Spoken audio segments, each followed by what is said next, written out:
everyone. Just been checking some random quotes and also tried out some other apps, video editors today.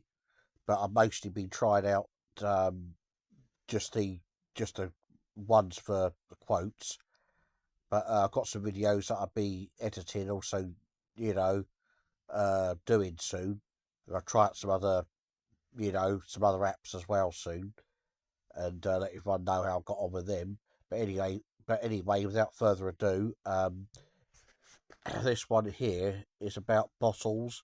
It's about folklore and quotes, and I think just you know, and some things that came up about bottles, out of all the funny things that could come up looking at quotes, at random you know quotes and that. There's some quite strange ones, but I'll start with this one and that. The mystery behind Appalachian folklore. Don't Look in the Trees and Other Tales of the Woods. Published by Tim Carmichael. For generations, the rugged mountains of Appalachia have been home to folklore that blends eerie warnings with the wonders of nature. One of the most peculiar pieces of Appalachian wisdom is the saying, "Don't look in the trees." This chilling warning is part of a broader collection of stories meant to keep people wary of the deep, shadowy forests that surround them. Alongside this warning are other well-known Appalachian beliefs, such as, if you hear your name called in the woods, you didn't. If you hear whistling at night, you didn't. Having lived in these mountains for nearly 60 years, I've never personally seen or heard anything that would validate these warnings, but that doesn't mean they don't hold deep cultural and psychological significance. To understand why such folklore exists, it's essential to explore both the practical and mystical elements that have shaped these stories over the centuries.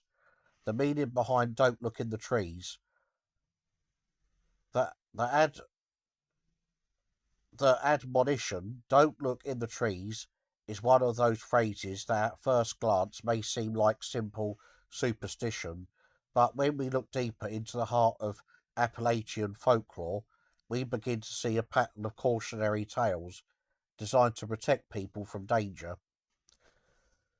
The forests in these mountains are dense and full of shadows, with towering trees and thick underbrush that can easily obscure dangers, whether natural or supernatural.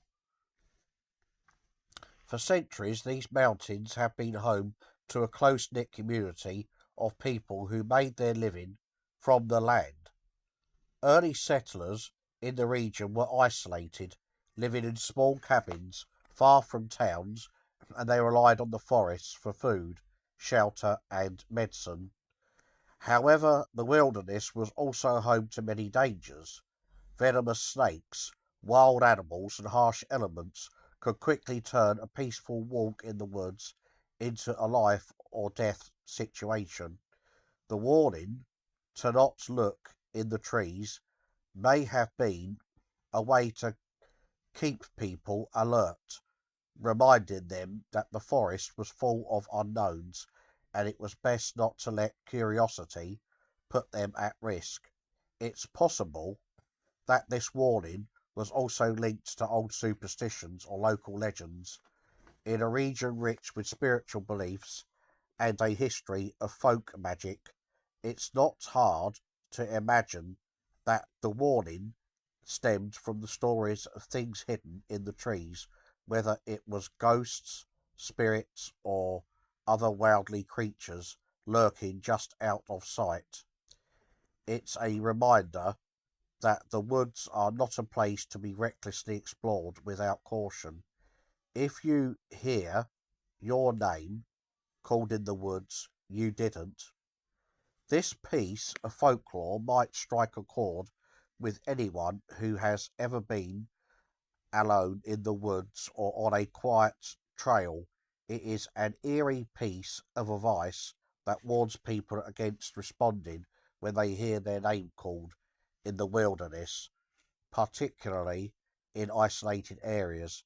The belief is that if you hear your name, it isn't actually someone calling you, instead, it's a trick or an illusion, often attributed to spirits, mischievous creatures, or the unknown forces that roam the woods. The psychological explanation for this belief might lie in the deep rooted human instinct to be aware of potential threats. Our ancestors lived in an environment where hearing a voice calling your name could have meant danger, whether it was a predator, an enemy, or some other kind of threat. The idea that the sound is a trick could be a psychological defense mechanism, an instinctive way of telling yourself that if it seems too good to be true, it probably is. It was likely a protective tale meant to keep people on guard, warning them not to trust their senses when out in the woods, especially at night. If you hear whistling at night, you didn't. Similar to the previous saying, the warning about whistling at night speaks to the eerie quality of sound in the Appalachian mountains. Whistling, particularly at night, has long been associated with supernatural activity. In many cultures, whistling is seen as a way to summon spirits, or worse, to attract evil entities. In Appalachia, hearing a whistle at night could be considered an omen of danger or mischief, often linked to the folklore of the haunts, restless spirits, or mysterious creatures in the woods. And then it concludes, I think this is the last bit here. The idea that you didn't hear the whistle, meaning don't acknowledge it or act on it, serves as a reminder that not everything is as it seems. Just like the call your name, the whistle could be an illusion meant to mislead or disorient. It could be the wind, the sound of a creature moving through the trees, or even just your imagination at play. But in the context of the folklore, it serves as another warning to stay cautious, not let curiosity or fear drive you to investigate further in a time before reliable modern communication. Hearing strange sounds could indicate something truly harmful, such as a person or animal lurking nearby. Why does this folklore exist? That's the question. The existence of such strange and unsettling folklore likely has roots in the physical and psychological challenges of living in a remote wilderness filled region like Appalachia.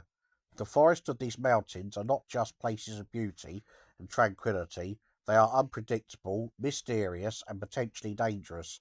The folklore that developed around these natural surroundings served as a guide for survival, offering advice and wisdom to help people navigate the land safely.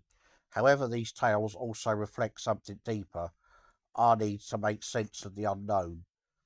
When people live in isolation, surrounded by the eerie quiet of the woods, it's natural for the imagination to run wild. The rustle of trees, the shift in the wind, the crack of a twig breaking, these sounds could be interpreted as the work of spirits or supernatural beings.